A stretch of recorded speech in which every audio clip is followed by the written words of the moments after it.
Cinema వచ్చి 2 సంవత్సరాలు అవుతున్నా కూడా మీ ఉత్సాహం ఎక్కడ తగ్గకుండా ఎంతో ప్రేమ చూపిస్తున్న నా అభిమానం. నేను ఇస్తాను, ఒక చిన్న అప్డేట్ ఇస్తా.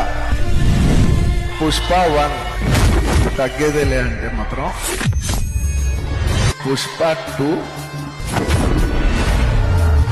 అస్సలు తగ్గేదేలే.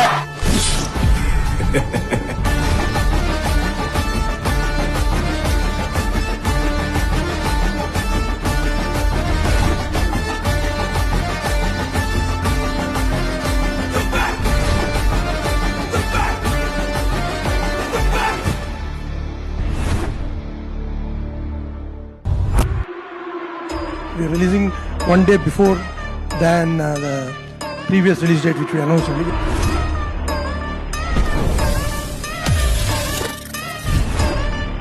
बिहार के पावन